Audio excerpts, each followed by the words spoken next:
여러분 오늘 우리가 이 성경 말씀을 고린도 또 전서 6장 또 7절 8절 읽었는데 좀 내용을 다시 한번 또 쉽게 설명하면 그거예요. 교회 안에서 성도 간에 다툼이 있었어. 그럼 다툼이 있을 수 있지 뭐. 그럴 수 있지 않습니까? 뭐 때로는 언성 높일 수도 있고 또 서로 의견이 맞지 않아가지고 툭툭 그럴 수도 있어요. 항상 모든 것이 예 그렇죠 그럴 수 없어요. 우리 답을 인정해야 돼요. 그러나 정도껏이 더 이상 더 앞으로 나아가서는 안 되는 지점이 있어요. 그런 상황이 되기 전에 그 하나님의 교회 안에서 지혜자가 있어가지고 그 분쟁의 불씨를 꺼버려야 돼요. 그 사람 때문에 다시 화목이 이루어지고 그 사람 때문에 그 모든 것들이 우여곡절이 변해서 좋은 모습으로 바뀌어지는 역사가 있어요. 지혜자만 있으면 가능해요. 지혜자만 있어요. 이 고린도 교회는 안고 있었던 문제가 뭡니까? 근데 이것이 그 문제가 점점 커지고 확산되고 그래서 그냥 상대편을 법정에 고발하는 사회법정에 고발하는 저 사람이 불의를 해왔느니 네가 나를 속였느니 하면서 막 분쟁하고 나는 더 이상 손해볼 수 없다. 다툼. 그러니까 사도 바울이 이 소식을 듣고 하나님의 심정으로 말합니다. 부끄러운 줄 아는 거예요. 부끄러운 줄 아는. 세상 모르는 사람들한테 문제를 끌고 가가지고 해결해 주시오 하는 것은 이거 부끄러운 일이다. 이게 죄다. 차라리 속임을 당하는 것이 낫고 차라리 손해보는 게 낫지 않냐. 차라리 네가 양보하는 게 낫지 않냐. 그러면서 오늘 뭐라고 얘기하느냐면 그 상대가 누군 줄 아느냐. 그 상대가 다름 아닌 내 형제다. 형제라고 말합니다. 여러분 사랑하는 여러분 뭐 형제가 뭐 대수입니까? 뭐 형제가 그렇게 대단합니까? 형제가 형제 노릇을 해야 형제죠. 네? 형제가 나한테 상처를 주고 형제가 나를 손해보게 하는데 형제의 가치가 없다고 우리 생각할 수 있지 않습니까? 다 여기에 많은 사람들이 동의합니다. 그렇잖아요. 형제다와 형제지. 네? 형제 같지도 않은 사람이 네? 고통을 주는데 어떻게 고발하지 않을 수가 있겠어요. 때로 여러분 자식이 속을 새길 때 부모가 뭐라고 얘기합니까? 아이고 무자식이 상팔자야. 자식 없는 게 상팔자야. 그런 얘기 하지 않습니까? 여기 형제가 속일 때 형제가 아주 그냥 막 속상하게 만들 때 아이고 차라리 그냥 내가 혼자 지내는 게 낫지. 혼자 지내는 게 낫지. 그래서 여러분 하나님의 교회를 가만히 보면요 그냥 교회 와서도 그냥 혼자 조용했다가 가는 사람들이 많아요. 네. 큰 교회도 그렇고 작은 교회도 그렇고 남하고 이렇게 섞이려고 하지 않아요. 교제하려고 하지 않아요. 근데 그분들 가만히 보면 뭔가 이전의 관계 속에서 상처를 받던 경험들이 다 있어요. 더 이상 상처받기 싫어. 더 이상 상처 주기도 싫지만 상처받기도 싫어. 난 조용히 있을래. 잠수 타는 거야. 잠수 타기도 하고 왔다 가기도 하고 예배 같이 예배를 드리지만 낯서는 거예요. 서로가 낯서는 거예요. 여러분 정말 우리가 한편으로는 이해를 할 수 있어요. 그렇게 나를 힘들게 하고 상처 주는 사람들의 얼굴을 그렇게 보고 싶습니까? 보고 싶지 않을 때가 있죠. 근데 나에게 손해를 끼쳤는데 그런데 양보하라.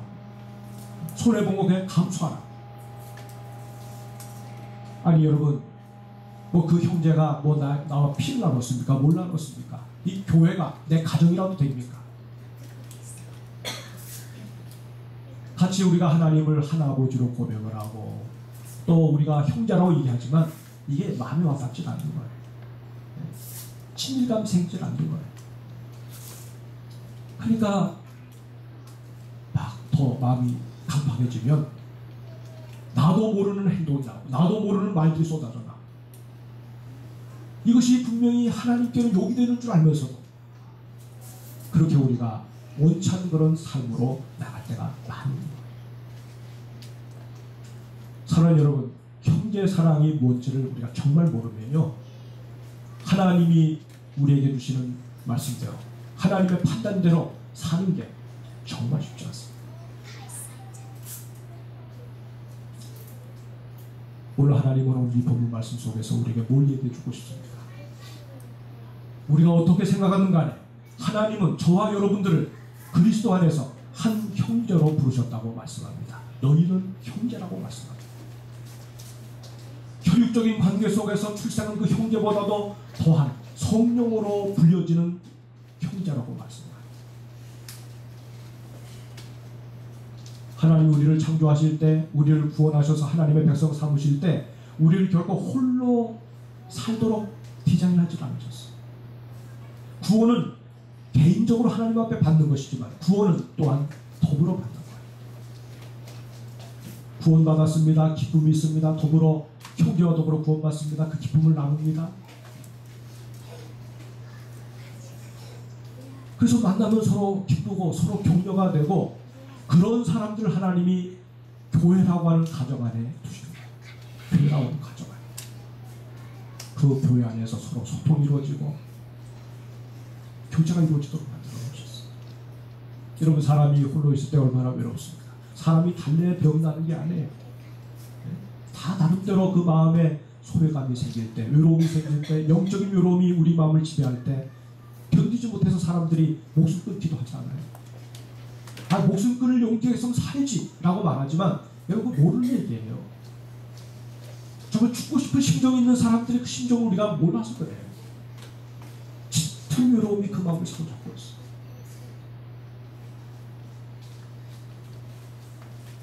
여러분, 우리 하나님은 우리 인생이 그렇게 살기를 원치 않습니다. 아담을 창조하시고 난 다음에 죄가 아직 이 세상에 들어오기 전이었는데도 하나님 그가 독처하는 것이 좋지 못하다고 하셔서 그의 갈빗대를 취해서 아내 하와를 만들어주셨어요. 하와를 보는 순간에 여러분, 아담이 얼마나 기뻐합니까? 최초의 그 사랑시가 거기에 나오는 거예요. 이런 내 뼈 중에 뼈요 살 중에 살이로다 하면서 하와를 기뻐하는 그 아담의 그 웃음, 아담의 그 기쁨을 한번 여러분 상상해 보세요.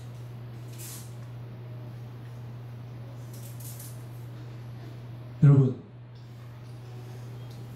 오늘 하나님께서 하나님의 백성들이 그러한 기쁨을 가지고 살아가기를 원하십니다.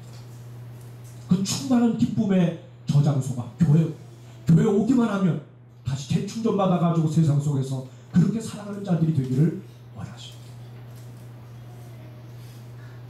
여러분, 가정이 왜 이렇게 소중합니까? 가정이 뭡니까? 가정에서 우리 자식들은 부모님의 내리사랑을 경험합니다. 조건 없는 사랑을 경험합니다. 그 사랑이 풍성하면 그 사랑을 받은 자녀들은요, 어떻습니까? 서로 사랑합니다. 서로 그렇게 귀하옵니다. 어려운 일이 있을 때 부모의 그 내리사랑을 받은 사람들 형제간에도 서로 깊이 사랑합니다. 그 짐들을 서로 나눠주려고 하는 마음을 가지게 됩니다. 여러분, 하물며 하나님의 교회는 어떤 곳입니까? 여러분이 교회인데 여러분은 어떤 존재입니까? 하나님의 그 말로 다 할 수 없는 사랑을 받은 자들이거든. 이 사랑을 모르는 사람들과의 삶의 방식이 같을 수가 없어요. 삶을 모르는, 하나님의 사랑을 경험하지 못하는 사람들은 사랑이 굶주려 있어요. 저들이 막 그냥 딱딱한 소리를 내고 사나운 소리를 내고 저들이 그냥 삶을 그냥 엉망으로 살고 하는 거는 저들 속에 사랑이 없기 때문에 그런 겁니다. 용서를 모르고 법대로 하려고 그러고 상처 준 대로 내가 받고 받은 대로 내가 상처를 주는 삶으로 살아가겠다고 하는 것은 하나님의 사랑을 경험하지 못하기 때문입니다. 오늘 우리 하나님은 당신의 백성들이 형제애를 가지고 말로만이 아니라 실제 삶 가운데서 그것을 드러내 보여주며 살기를 원하세요. 하나님의 교회를 통해서 보여주기를 원하세요. 여러분, 교회는 숨겨진 곳이 아닙니다. 교회는 저 땅 밑에 있지 않습니다.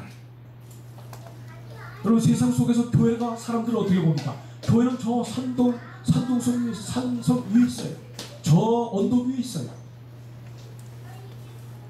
강남에 있는 어느 교회가 어떻더라, 뭐 강북에 있는 어느 교회가 어땠더라, 뭐 크든 작든 간에 어떤 문제가 생기면 여러분 거기서 막 그냥 다 소문나게 되어 있어요. 다 바라보게 되어 있어요. 아, 저기 빛이 있구나, 저기에 따뜻함이 나오는구나, 저기에 희열이 있구나, 온기가 있구나, 아, 저기 너무 춥다. 사람들 보고 다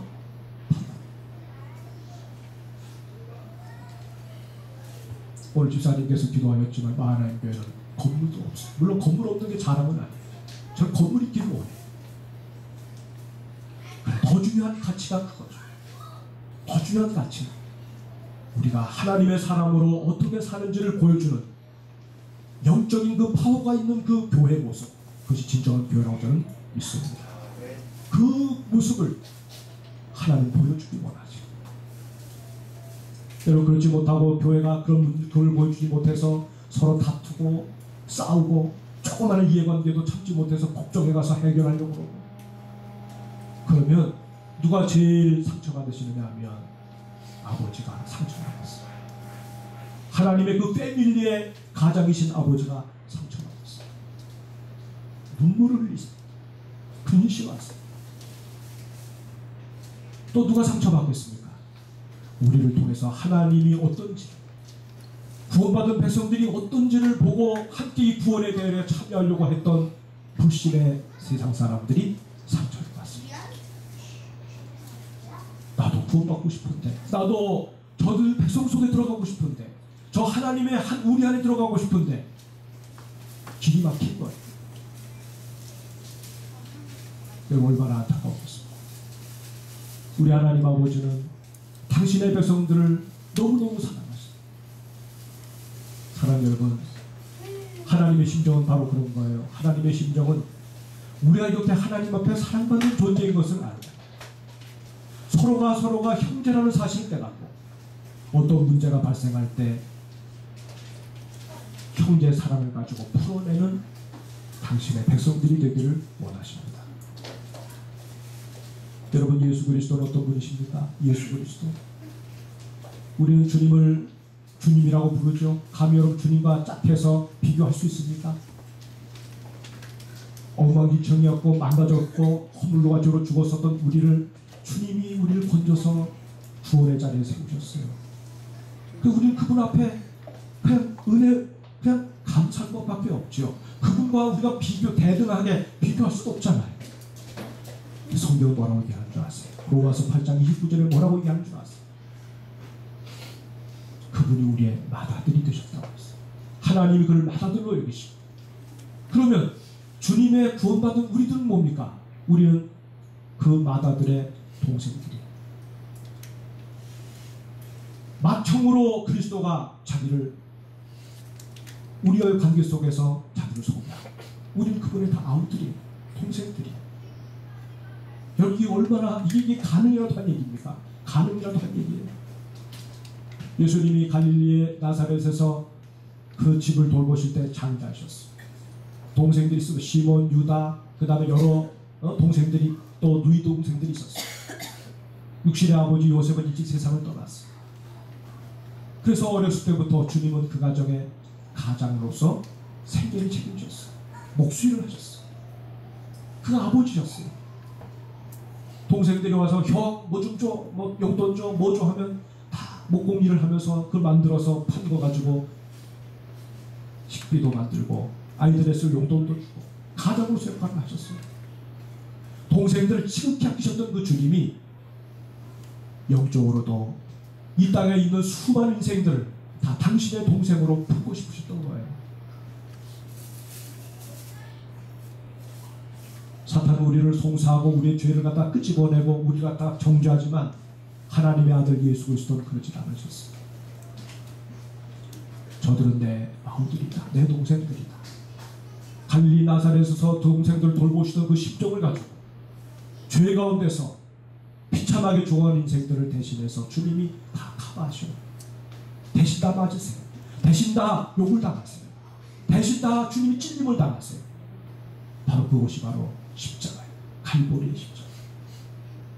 갈보리의 그 십자가에서 우리는 하나님의 사랑, 그리스도의 사랑, 우리를 갖다 동생 삼으셔서 그 동생 사랑을 위해서 아낌없이 자기를 다 내어주신 예수 그리스도의 그 희생적인 사랑을 경험하게 된 것이죠. 사랑하는 여러분, 형제라고 하는 것은 판단의 대상이 아니에요. 형제는 보듬어주고 사랑해주고 돌봐줘야 돼. 그건 우리의 소중한 이웃이에요. 여러분, 한 아버지 밑에 형제들이 있어요. 그러면 그 형제는 어떤 존재입니까? 아버지의 분신들이에요.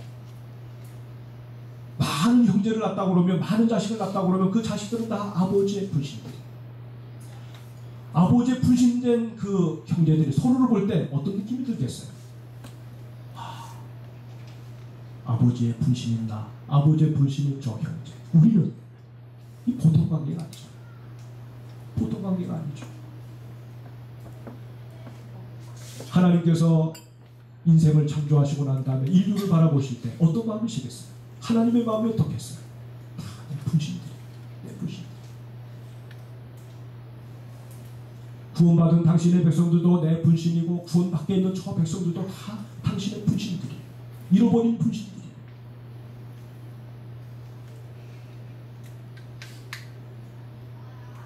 사랑하는 여러분, 오늘 우리가 그리스도 예수 안에 들어와서 이렇게 서로를 바라보면서 형제라고 부를 때, 자매라고 부를 때, 이거 뭘 가르치는 거겠어요? 우리는 한 아버지를 모시고 있는, 하나님께 뿌리를 두고 있는 하나님의 가족입니다. 이거 고백하는 거 아니겠어요? 이 보통 관계가 아닌 거예요. 보통 관계가 아닌 거예요. 여러분, 그래서 우리는 바로 이런 그리스도의 사랑으로 연결된 하나님의 백성들인 것을, 그래서 서로 형제가 되고 자매가 됐다는 사실을 하나님은 세상 가운데 그걸 보여주고 싶어 하시고, 그런 모습으로 살아가는 자가 되기를 원하시는 거예요. 여러분, 우리가 다 잘 알지만 완벽하지 않습니다. 나는 완벽하지 않습니다.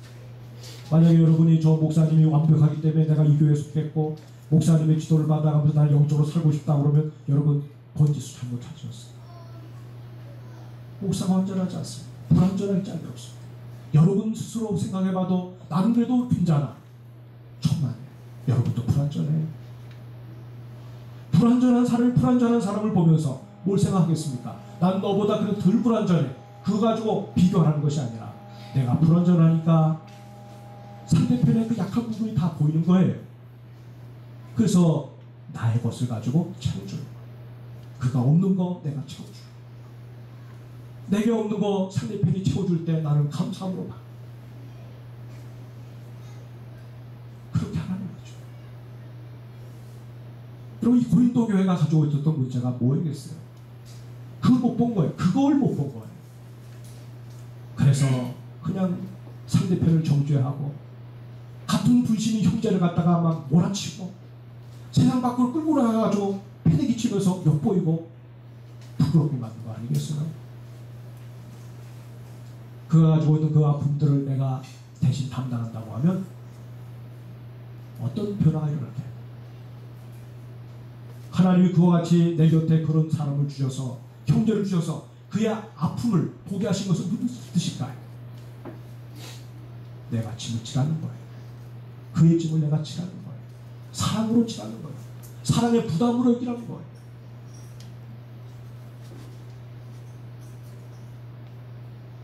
여러분, 하나님께서 예수 그리스도의 그 십자가의 사랑을 통해서 우리에게 꾸준하게 보여주고 싶어 하시는 것이 바로 그런 거예요. 십자가에서 우리는 다 모든 게 만나요. 십자가가 화목의 자리입니다. 십자가가 용서의 자리입니다. 십자가는 관용의 자리예요. 십자가는 모든 사람을 풀 수 있는 자리예요. 거기에서 모든 것이 더해지는 자리예요. 망가졌던 사람도 거기서 세워집니다. 망가졌던 삶도 거기서 다시금 일으켜 세워집니다.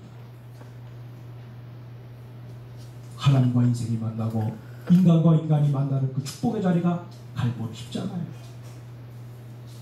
십자가의 사랑을 아는 사람은 이전처럼 살 수가 없어요.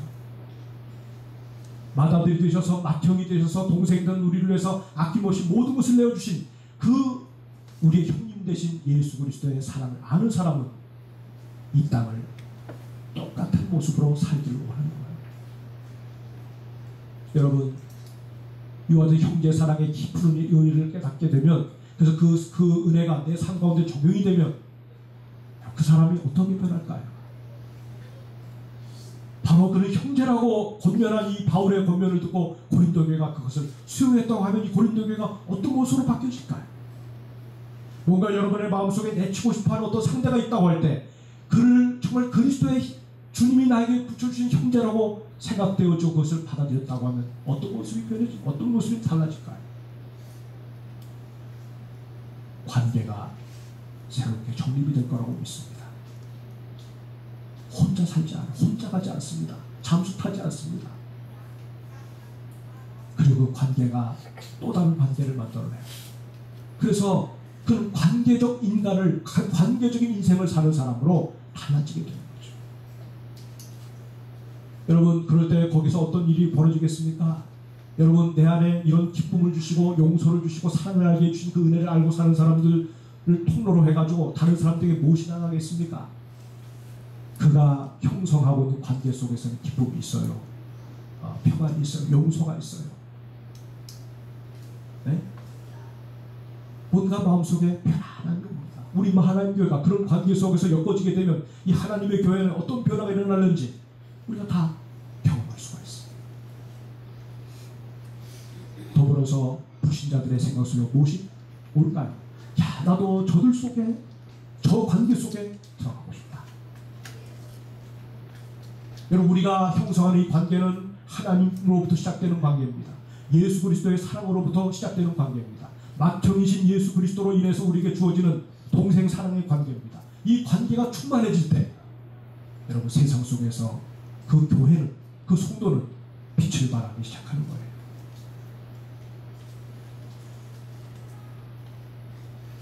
사랑하는 여러분, 오늘 하나님은 우리에게 형제 사랑을 회복하기를 원하세요.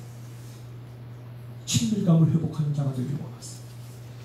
냉랭한 마음보다도 하나님의 사랑을 경험한 자에게 주시는 이 친밀감을 가지고 세상에서 승리자로 살아가길 원하세요. 여러분, 생각해 보세요. 저는 이 관계의 기적을 한번 생각해 보는 거예요. 여러분, 우리 부부가 있습니다.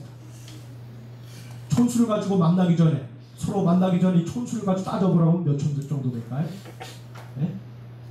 4촌, 8촌 아니에요. 100촌, 200촌도 아니에요. 이건 촌수를 헤아릴 수가 없어요. 완전 남남이에요. 서로 만나서 사랑합니다. 서로 교제합니다.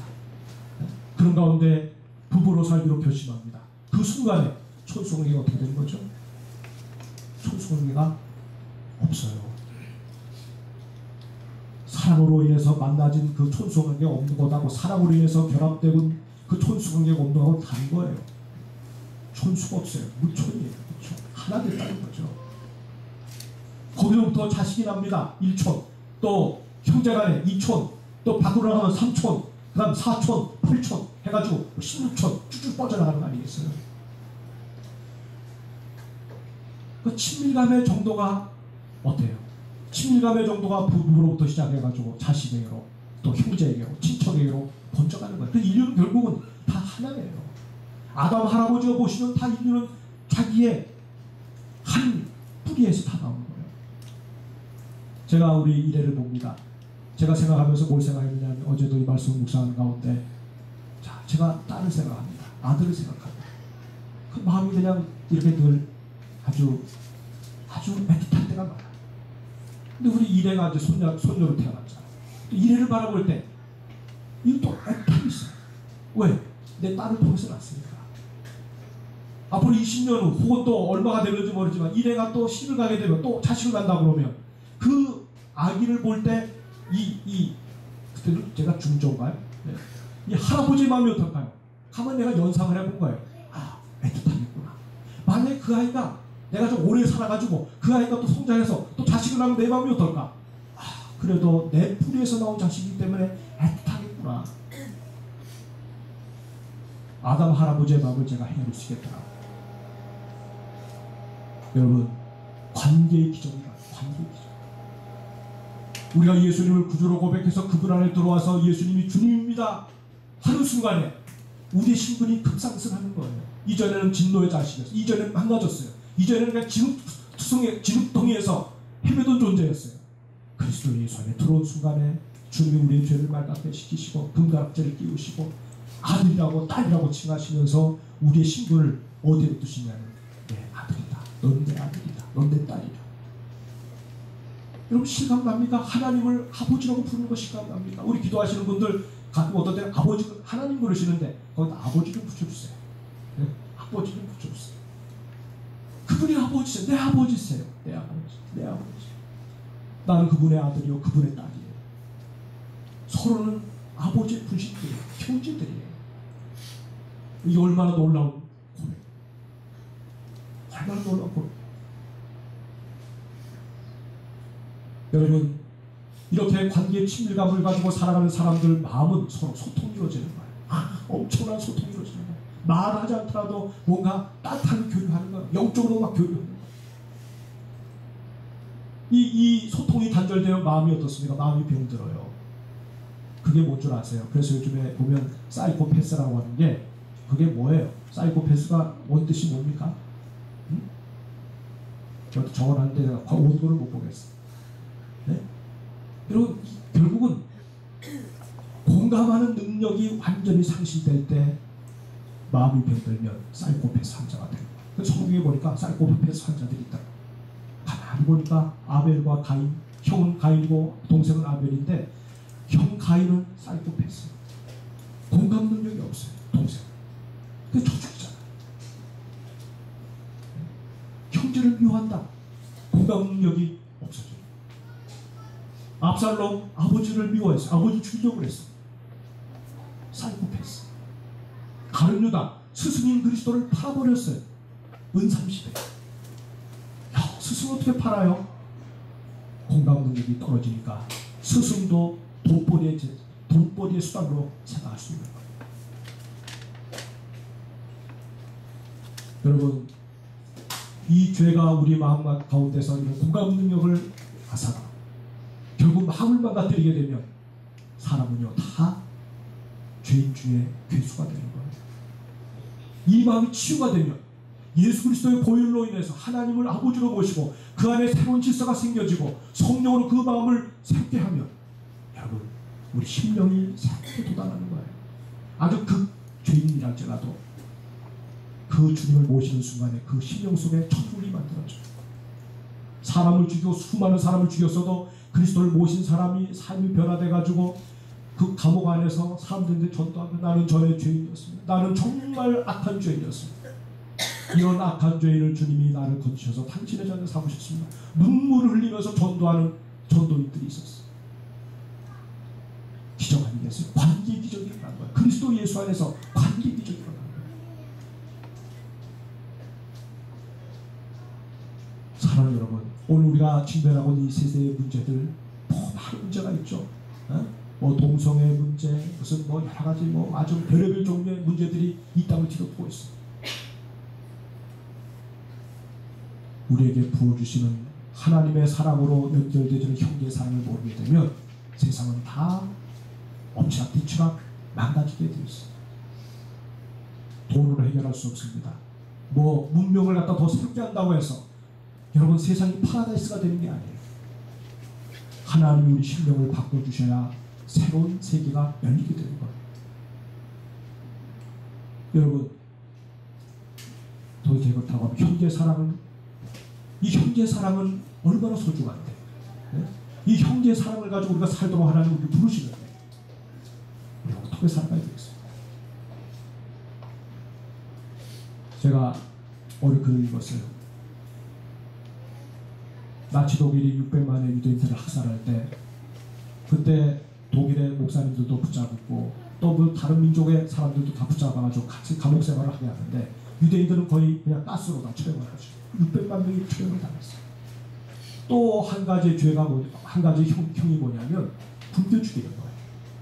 그래서 그 유대인들이 아닌 그 죄수를 가둔 곳에 만약에 그 간수의 눈에 딱 들어서 이거 아니다 하면 그 간수가 찍어가지고 이제 감방에 집어넣는데 거기 들어가면 살아서 못 나와요. 왜? 밥을 안 주니까. 10일이고 20일이고 한 달이고 밥을 안 주니까 죽는 거예요. 그래서 어느 사람이 걸려들었어요. 그 길이 참 죽음의 길인 줄 알았어요. 그래서 막 외마디 소리 지릅니다. 나 좀 제발 살려달라, 기회를 달라. 막 애타게 부르짖습니다. 죽음의 자리에서 그냥 생명에 대한 그 애착을 가져가고 부르짖습니다. 그때 거기 함께 갇혔던 독일 루터교 목사님이 손을 들었습니다. 간수님. 그 독일군 장교가 뭐야? 제가 저 형제를 대신해서 들어가면 되겠습니다. 기가 막힌 거죠. 그러니까 간수가 너 미쳤냐? 미친 게 아니라 제가 그렇게 하고 있습니다. 대신 들어가게 해주십시오. 그래서 그 루터교 목사님이 들어갔어요. 여러분 그렇게 그것을 경험한 그 안에 있던 사람들이 다 놀랐지 않았겠습니까? 그가 들어가서 하루, 일주일, 10일 지내는 동안에 그 극심한 배고픔과 싸우면서 그는 하나님의 종으로서, 하나님의 사람으로서 자기 생명이 이루어지는 그 순간까지 연함을 잃지 않고 그렇게 하나님 앞으로 갔다는 거예요. 또 그들의 죽음은 어떤 죽음입니까? 대죽음입니까? 그거 아니에요. 형제 사랑을 위해서 자기 목숨을 아낌없이 내어준 고귀한 사람이었어요. 지난주에요, 저 멕시코에서 갱들이 운전기사를 잡고 어린 또 소녀를 잡았어요. 그래서 그들을 납치해놨는데 소녀를 향해서 갱이 뭐라고 그랬냐면, 야, 너 총을 주면서 저 운전기사를 쏴라. 네가 죽이면 너는 여기서 석방에서 집으로 갈 수 있다. 만약에 네가 죽이지 않으면 너는 대신해서 죽는다. 선택해. 그 소년이 나는 저 아저씨를 죽일 수 없어. 너 죽는다니까? 죽일 수 없어. 갱들이 그 어린아이를 들어서 그 다리 135m나 되는 높이 있는 그 바깥으로 그냥 볼장이 쪽으로 그냥 내 던져버렸어. 135m를 추락해서 떨어졌어. 그 부모가 자식이 납치된 줄 알고 막 사방팔방 다니다가 이제 결국은 그 현장에서 며칠 지난 다음에 그 밑에서 아들을 발견했어. 아들이 죽어가고 있었어요. 그 아들의 입에서 모든 자초지종을 들었던 거죠. 그 병원에 도착하기 전에 그 아들은 숨이 끊어졌지만 그 소식이 지금 멕시코 사람들 전체에 지금 가슴을 울리고 있다는 거예요. 가슴을 울리고 있다는 거예요. 어린아이라고 여러분 사고 싶은 마음이 없겠어요? 그 무시무시한 그 골짜기를 보여주면서 너 이를 던져질래 아니면 죽일래? 어떤 뭘 선택할 거 있겠어요? 살고 봐야죠. 그 어린아이지만 그 어린아이 속에 저는 분명히 하나님의 사랑이 있다고 저는 믿습니다. 그 사랑을 가지고 살면 그 상황 속에서도 하나님이 기뻐하시는 길을 선택하게 되어 있습니다. 사랑하는 여러분, 위로는 우리 하나님이 계십니다. 그리고 여러분 곁에는 소중한 형제들이 있어요. 하나님의 분신인 형제들이 있어요. 저 바깥에는 잃어버린 형제들이 있습니다. 하나님의 분신인데 아직 그리스도 안으로 들어오지 못한 잃어버린 형제들이 있습니다. 그들을 사랑으로 품고 사랑으로 이끌어서 하나님 앞에 우리가 함께 서는 그 일을 주님은 원하고 계십니다. 그 일의 승리자가 되고 그 일의 적극 동참자가 되고 그래서 하나님의 교회를 더 풍성하게 채워가는 우리 모두가 될 수 있기를 주의 이름으로 축복합니다. 아멘. 우리 한번 기도하십시다. 오늘 주신